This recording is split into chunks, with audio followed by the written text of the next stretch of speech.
لو أنزلنا هذا القرآن على جبل لرأيته خاشعا أنزلنا هذا القرآن على جبل لرأيته خاشعا أنزلنا هذا القرآن على جبل لرأيته خاشعا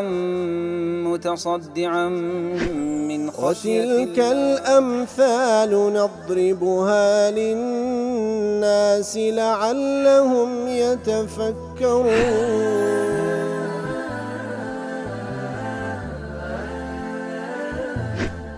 الحمد لله والصلاة والسلام على رسول الله وعلى آله وصحبه ومن والاه. السلام عليكم ورحمة الله. برزان خوش حام لواني حفصة وسي وشش لواني كاين تفسير القرآن في رزبين وخزمتان فمن بس رزامة رب العالمين وهي وادارم اوي آزي السودي لور بقرن. أعوذ بالله من الشيطان الرجيم. بسم الله الرحمن الرحيم. فمن أظلم ممن افترى على الله كذبا أو كذب بآياته أولئك ينالهم نصيبهم من الكتاب حتى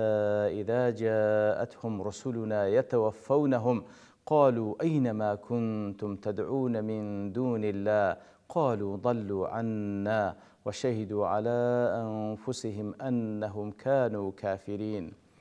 بەڵێ خۆشەویستان کلوانی ڕابردوش لە خزمەت دواتە پیرۆزەدا بووین کە ڕەب العالەمین دەفەرمێت چێ لەو کەسە ستەمکارترە کە درۆ هەڵبەستی بەسەر ئەڵڵا تەعالا یان ئاەتەکانی بە درۆ بزانی ئەوانە ئەو بەشەی کە لە بۆیان دانرایە لە کتابی خوای گەورە لە ڕزق و لە عومر پێیان دەبەخشرێ حتا ئەو کاتێکەوە پێغەمبەران و نێردراوانی ئێمە دێنە لایەن لەوەیان ڕوحیان بچێشن واتە مەلەک المەوت و یارمەتی دەرەکانی پێیان دەڵێن ئەینەما کونتم تەدعون من دون الله پێیان دەڵێن کە ئەوانەی کەوا لە غەیری ئەڵڵا سوبحانە وتەعالا ئەنگۆ دەتان پەرستن ئیتر ئەوانیش دەڵێن قالوا ضلوا عنا دەڵێن ئەوان لە ئێمە بزر بوون وشهدوا على أنفسهم أنهم كانوا كافرين ئیتر شاهدی لەسەر خۆیان دەن کەوا ئەوان کافر بوون. بەڵێ ئیتر بەو شێوەیە وەکو باسمان کرد هەتاوەکو بابنی لە لێکدانەوە تەفسیلەکەی گەیشتینە ئێرەکەوە رب العالمين دەفەرمێت حتى إذا جاءتهم رسولنا حتى إذا جاءتهم کەواتە ئەو کەس چێ لەو کەسانە ستەمکارترە کەوا درۆ بەسەر خوا هەڵدەبەستی یاخود ئەوەی کەوا ئاتکانی خوا بە درۆ دەزانیتن ئیتر ئەوانە بەشی خۆیان ئەوەی کە لە بۆیان دانرا لە کتێبی خوا لە ڕزق و لە عومر پێیان دەبەخشرێ حتى إذا جاءتهم رسولنا لە مەعارج تەفەکوور دەڵێ أي يستمرون في الحياة الدنيا بەردەوامن لە ژیانی دنیا يفترون على الله كذبا بەردەوامن لە ژیانی دنیا ئفترا لەسەر خوا هەڵدەبەستن ويكذبون بآياته وآتەکان بە درۆ دەزان ويستمتعون بما قضى الله لهم من نصيب من متاع الحياة الدنيا وهروها بەردەوامن لە تەکذیب و بەردەوامیشن لەوەی کەوا ئەوەی کە خوا بڕیاریدا لە بۆیان لە خۆشەکان ژیان دنیا وەری دەگرن حتى وقت مجيء رسولنا من الملائكة إليهم لقبض أرواحهم وإنهاء رحلة امتحانهم حتى أو كاتي نێردراوانی الله تعالى كملائكة لبو روح چێشان دەگەنە سەریان تاوک کۆتایی بە قۆناغی ژیان دنیایان بینن يتوفونهم أي يقبضون أرواحهم واتە يتوفونهم کاتێکەوە مەلایکەتەکانی ڕوح چێشان دێن تاوەکو ڕوحیان بچێشن وينتزعونها من نفوسهم أو ڕوحە لە نەفسیان جیا بکەنەوە أو يترقبون استيفاءهم كل نصيبهم من لحظات ما قضي لهم من عمر سبحان الله يتوفونهم لاستيفاء شهاتية كواتيان بمعنى يقبضون أرواحهم يكسر روحيان دشيشن كادين يعني وتا ملائكة كان روح تشيشان لمراقبة دان تاوكو همو لحظة كان كالبويان داندرا همو يتواو بكن أو كالبويان داندرا وما قضي لهم من رزق من متاع الحياة الدنيا إتر لمراقبة دان تاوديريان دكن حتى أو كاتي همو لحظات تكون فسكانيا كالبويان داندرا دي تشيجنو همو بشيق لرزق كالبويان داندرا ديخون فإذا استوفوها كاتك وتوابو قبضوا أرواحهم أو زا روحيان دتشيشن سبحان الله إتر بيان دلن قالوا أينما كنتم تدعون من دون أي أين الآلهة التي كنتم تعبدونها ليكونوا لكم شفعاء كا أو برسترا بنا حقاني أنقودة تان برستن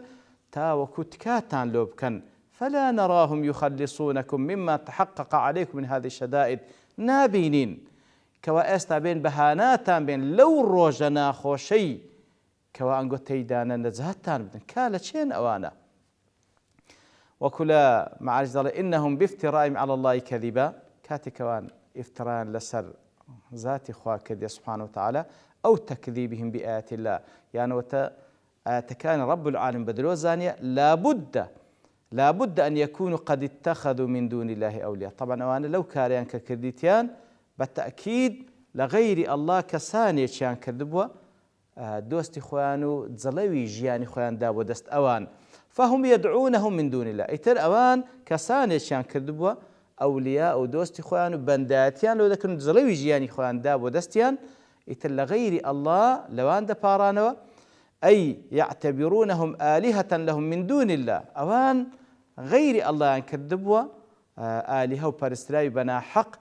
يأتمرون بأوامرهم وينتهون عما ينهونهم إتر أوان بفرمان كان أوان فرمانيان ذكرت أو شتاني أوان خدغان كرد وازان لدينا ويتبعون قوانينهم وأنظمتهم بدواي قانون نظام كان أوان دا درويشتن ويستمر حالهم كذلك إثر بر دوام دبن لو حالتين حتى تنتهي آجال أعمال في الحياة الدنيا حتى وكو أزليان تودبي كبابن عمريان تودبي لجاين الدنيا فتجيئهم حينئذ ملائكة الموت الذين يرسلهم الله إليهم لقبض أرواحهم كواتا حتى وكاتي كوا ملائكة بابن ملائكة كان روح شيشان دين كخوي قوديني لبوي كوا روح يعمل شيشي وزفر من جاء التعبير هنا على طريقة الاستقطاع مما سيكون كوا تلير دا خوي قولا بيمان وحالو بمان باز دكاتن كوا موقفك داهات وخوشتا نهاتي بالنسبة أو كسان كهريا كو استكاءات دخينوا أو كسان ما لبيش تساوى كوا أو جريمة قوري أنزام ددن برام هشتا خو روح يانا تشيشلا خوي قولوا ما تصوير دكا كأنما وإستايا وكذا طريقة استقطاع مما سيكون وتبشيق لوي كوا لداهاتو دي خوي قوري قطع دكا وليرة دهينة حاضري دكا لبيش تساومان حتى كأنه يجري الآن وكوك استعرض دا انت بيش ساومان وهي من رواع فنون الأدب القرآني وهي كلا شواز حرجوانا كاني أداء قرآني بيروس كواتا أوي كولا رابردود لداهاتو دي بالتأكيد دي بوشي كخواي قوري باسي كرديا لويا لبومان دهين تبيش ساومان كاستعرض دا تصوري بك وفائدة السؤال وجهان كاتي كواليان دا برسل أينما كنتم تدعون من دون الله دو إسفادي لذكره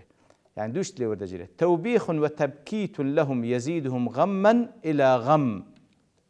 أينما كنت تدعون من دون الله كواتي سرزنشتي عندك زيادة وبخفض بخون كواتس قباحتي أنزام ده ولطف بالمكلف لأنه إذا تصور ذلك صرفه عن التكذيب وهو لا شيء كش براسي اللطف كلب مكلف كأجربته بزاني أو روجي رشي لبيشة بلكو بقريته بلكو توببك لو حالت دربتي قالوا ضلوا عنه كأواني كوا أنقودتان برستن لغير الله لو رجتان قانا لو بهاناتان قالوا ضلوا عنا أي غابوا عنا فلم يخلصونا من شيء براستي أورا ليمان بزرن بهيج شيء بهانا ما نهات لو تنقاني نزهات ما بدن وكل ما عرجت عليه فتقول لهم الملائكة إذا كنتم كافرين بما جاءكم برسول ربكم فكذبتم وكذبتم بآيات الله كاتك واندلين ضلوا عنا هي سنما يت الملائكة بياندلين كواتا أنقول كافر بون بوي كوا رب العالمين نار دبوي وهروها آتكانتان بدروزاني أوابون لويد لا والله دا خواي قدفن وشهدوا على أنفسهم أنهم كانوا كافرين فيقولون نعم ويشهدون على أنفسهم أنهم كانوا عابدين لما لا يستحق العبادة كواتا لو حالتي ملائكة بياندلين دانيا بيدادنين كذلين أوان برسلاونا حقا ما إهما ليمان بزربون بهانا من دي كواتا أنقو كافر بون بأتكان خواهي قبرا أنقو كافر بون بدروتان دزاني أنجدين بالي شاهدي ددن لسر خوان كواوان كافر بون زا خواهي قبرا سبحانه وتعالى فرمي قال ادخلوا في قد خلت من قبلكم من الجن والإنس في النار زا بيان دا قوتري دي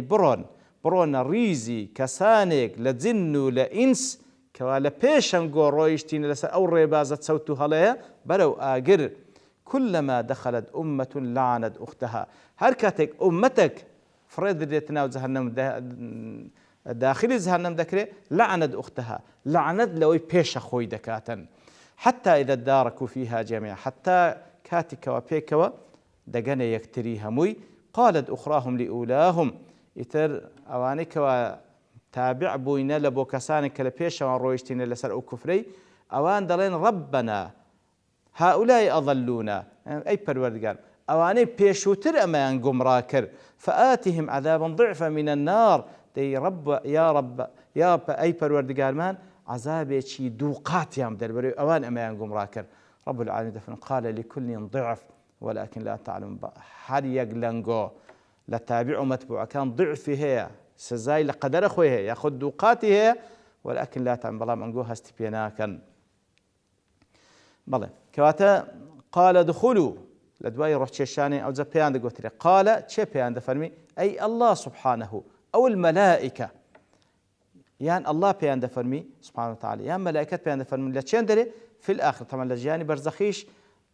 کەسێک کە لەسەر کوفر و تەکذیب ژیە طبعا لە ژیانی بەرزەخیش ئەو گۆڕەی لێ دەبیتە قۆرتێک لە جەهەنەم خوا پەناماندا واتە ڕوحەکەی لە مستەقەڕی ئەرواحی کافرین هەر لە عەزابدا ئەوجە لە ڕۆژی قیامەتیش پێیان دەگۆڕێتن ئەوجە خوای گەور پێیان دەفەرمێ ڕاستەوخۆ سبحانه وتعالى یاخود مەلایکەت ادخلوا في أمم قد خلت قد مضت واتە بڕۆنە ریزی ئەو ئومەتانەی پێشووتر کەوا لە پێشەنگۆ ڕۆیشتن من قبلكم من الجن والإنس في النار ئەو لە پێشەنگۆ ڕۆیشتن لە تاقیمی جن و ئینسەکان کەوا لەسەر ئەو کوفرێنگۆ بوون بڕۆن بەرەو ئاگر وەکو قاسمی دل يعني كفار الأمم الماضية من النوعين وتبرون لدواي أو كافراني كوا لإنس لجن أي مضوا على ما مضيتم عليه من الكفر والاستكبار وكو أوانيش وكو نقو لسر أو كفر استكباريبون دي أنقوش بدواي واندا بلو مصير كبر كوا جهنم فاستحق الجميع الخزي والبوار إتر هر هموي أوان لسر أو ريبازة كفرية دا رويشتينا هر هميان مستحقا بو عذابي كوا براستي برو بهلاتشان دباو وهروها خزي وسرشورش تدا لما عاش تفكر ضلي في أمم قد خلت من قبلكم من الجن والإنس في النار أي ادخلوا حتى تكونوا ضمن هذه الأمم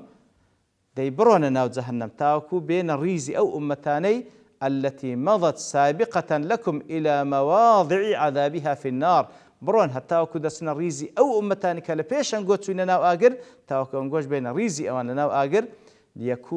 ليكون كل فريق منكم مع نظيره من هذه الأمم السابقة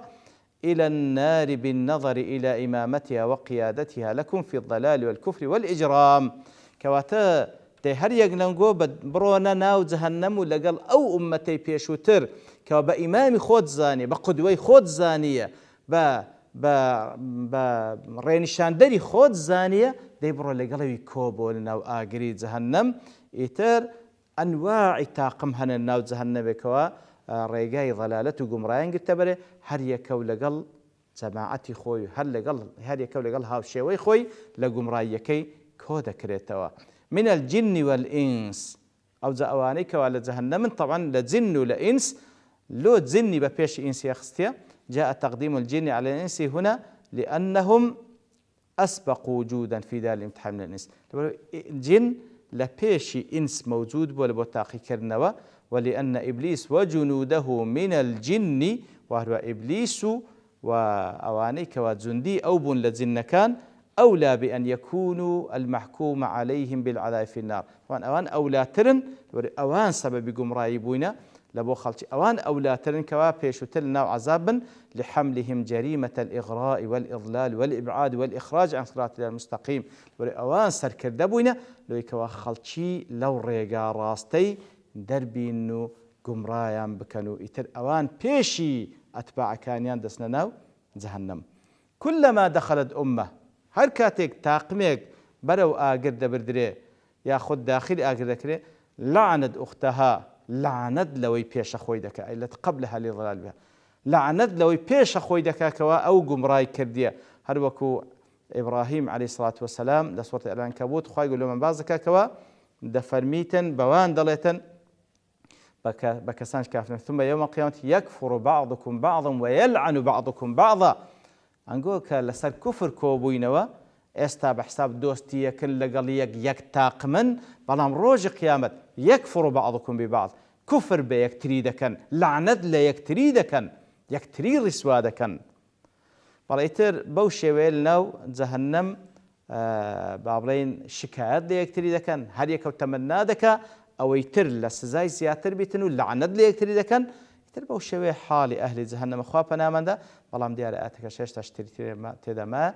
بپشتوانی رب العالمين لواني داهاتو دين وخزمتي وصلى الله وسلم على نبينا محمد وعلى آله وصحبه أجمعين وآخر دعوانا الحمد لله رب العالمين. لو أنزلنا هذا القرآن على جبل لرأيته خاشعا أنزلنا هذا القرآن على جبل لرأيته خاشعا أنزلنا هذا القرآن على جبل لرأيته خاشعا متصدعا من خشية وتلك الأمثال نضربها للناس لعلهم يتفكرون